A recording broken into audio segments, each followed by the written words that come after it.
नासिन वाक़िया आगे कंदासीं। सूबाई वज़ीर अब्दुल बारी पिताफ़ी सां अमेरिकी काउंसिल खाने जे वफ़द मुलाक़ात कई आहे। मुलाक़ात दौरान लाइव स्टॉक ऐं फिशर्स खाते वारो सेक्रेटरी काज़ी एजाज़ मैसर ऐं ॿिया मौजूद हुआ। मुलाक़ात दौरान लाइव स्टॉक ऐं फिशर्स खाते में बहितरी ऐं ॿियनि मामलनि ते गौर वीचार कयो वियो। उन मौक़े ते ॻाल्हाईंदे सूबाई वज़ीर बारी पिताफ़ी चयो त उमीद आहे त मुलाक़ात ॿिन्ही खातनि जी बहितरी तरफ़ हिकु वॾी क़दम साबित थींदी। ब्रेकिंग न्यूज़ अवां शेयर कयूं पिया। सूबाई वज़ीर अब्दुल बारी पिताफ़ी सां अमेरिकी काउंसिल खाने जे वफ़द मुलाक़ात कई आहे। मुलाक़ात दौरान लाइव स्टॉक ऐं फिशर्स खाते वारो सेक्रेटरी काज़ी एजाज़ मैसर ऐं ॿिया बि मौजूद हुआ। मुलाक़ात दौरान लाइव स्टॉक ऐं फिशर्स खाते में बहितरी ऐं ॿियनि मामलनि ते गौर वीचार कयो वियो। उन मौक़े ते ॻाल्हाईंदे सूबाई वज़ीर बारी पिताफ़ी चयो त उमीद आहे त मुलाक़ात ॿिन्ही खातनि जी बहितरी तरफ़ हिकु वॾी क़दम साबित थींदी। आगाह कयूं पिया वांकी सूबाई वज़ीर अब्दुल बारी पिताफ़ी सां अमेरिकी काउंसिल खाने जे वफ़द मुलाक़ात कई आहे।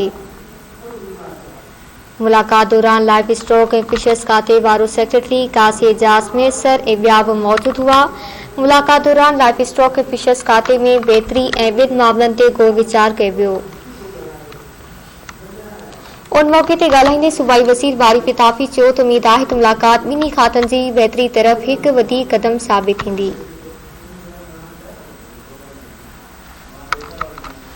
ब्रेकिंग न्यूज़ अवां शेयर कयूं पिया। सूबाई वज़ीर अब्दुल बारी पिताफ़ी सां अमेरिकी काउंसिल खाने जे वफ़द मुलाक़ात कई आहे। मुलाक़ात दौरान लाइव स्टॉक ऐं फिशर्स खाते वारो सेक्रेटरी काज़ी एजाज़ मैसर ऐं ॿिया बि मौजूद हुआ। मुलाक़ात दौरान लाइव स्टॉक ऐं फिशर्स खाते में बहितरी ऐं ॿियनि मामलनि ते गौर वीचार कयो वियो। उन मौक़े ते ॻाल्हाईंदे सूबाई वज़ीर बारी पिताफ़ी चयो त उमीद आहे त मुलाक़ात ॿिन्ही खातनि जी बहितरी तरफ़ हिकु वॾी क़दम साबित थींदी।